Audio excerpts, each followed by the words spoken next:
We're going to be going through backside 50-50 again, normal topic, and today we're going from top position. So I'm going to be in the top position and get into backside 50-50 from there. So entries for top position today. So lay down, actually move back a bit so that I can make sure everything's the camera, a little out of frame, I can zoom in later. Okay, so we're going to start. The general idea is that the opponent's got me in a half guard, okay?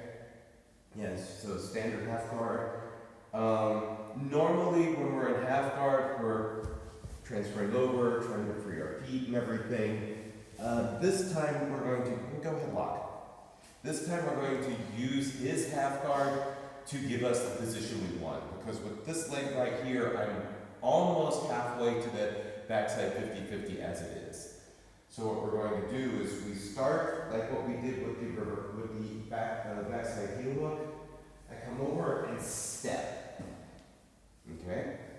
And just like before, I take out the leg, and now you see I've got this one hook down here already. So not this one. I'm wanting to actually hook this leg. So once I get this leg free, I hold it up here. Start with my hook on the other leg, start to roll, and now I'm in backside 50-50. From here, you can just keep going. Okay? It's a bit of a complicated move, I know. So that's why we're going to do it more than once. So, like I said, actually, can I turn around? No, like this. No, your head that way, your feet that way. Okay. Yeah, so then we have a nice view of the camera as well. So, like I said, he's got his half guard. I backstep, and something I want to avoid, I didn't do that when I was trying to demo it last time. I don't want this. I mean, this isn't impossible to get out. I can just grab into it, but it's easier if I don't have to. So the easy way to do that, I think, let me get go back into the, yeah, I think the easiest way to do that is to just kind of keep your foot close to the ground. And when you're here, you really want to sit on it. You don't want to be like this. Because, yeah, exactly. Now he can just start trying to wrestle up or something. You really want your weight on him. And all of it, so you should be able to, yeah, that's the sound you're wanting to hear. He should start to grunt, okay? So from here, we just grab the heel and release the figure four. I'm not really wanting to do anything with this leg yet. I just want to keep it from hindering my mobility. Plant, and I start to roll in this direction. I can use that to grab my inside hook, and now I've got my backside.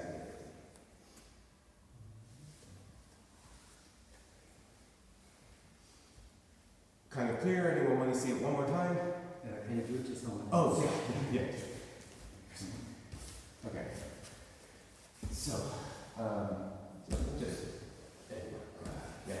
Okay, so again, I'm here. Back step. And sit on it, okay? Release the figure four, and I just like to hold it like this. The higher up you hold it, the harder it's going to be for him to get the figure four back. If I hold it here, he just gets his figure four again, and now he's got my arm. If I hold it here, That's really helps. yeah. But you could do knee bar somehow. Yeah, I could. I generally don't have a lot of luck with a knee bar from this position, to be quite frank.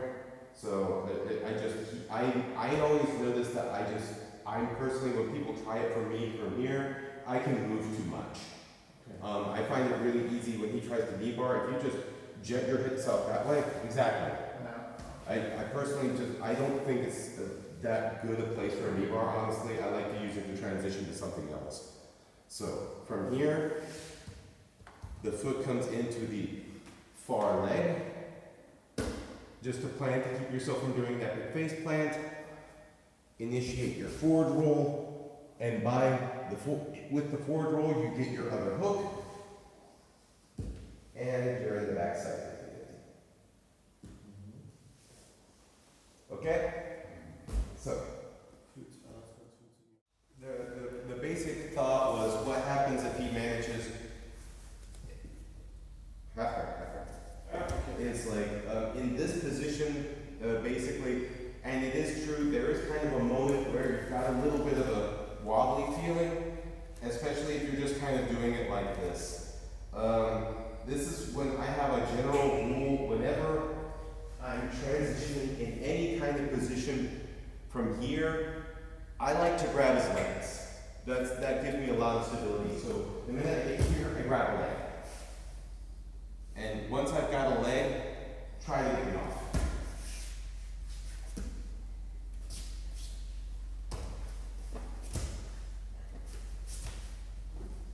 Now I'm nice and stable. Okay? Kind of the general principle, anytime you've got the opponent's head, your back to your opponent's face, grabbing a leg is going to give you a lot of stability. Same is true for a reverse side control. I love this position. I really love going into reverse side control. I do it all the time. But the thing that a lot of people don't like about it is if I'm just like this and he starts to shove me down, he can reclaim his position, and now I've got my back to my opponent, and this is bad. This is really, really bad. And again, to stop it, just grab some legs. Now try it.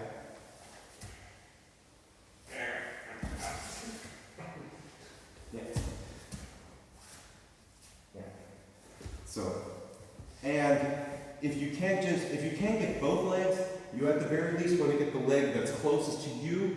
And the important thing, whenever you're grabbing the legs like this, you want the leg in the air, like this. It's got to be nice and high in the air. I'm grabbing it from behind, and I'm really supporting it with this leg, so that if he tries to put it back down,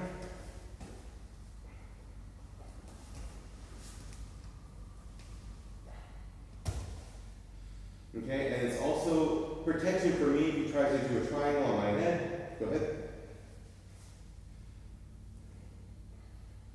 Nothing. He can't really close it because, again, I've locked his leg here where it is. So that honestly wasn't even annoying. I just felt a little bit of pressure when he tried to close it. That's it. He can't really get a reverse triangle from here. Okay? So just some general notes about when you've got your back, your opponent.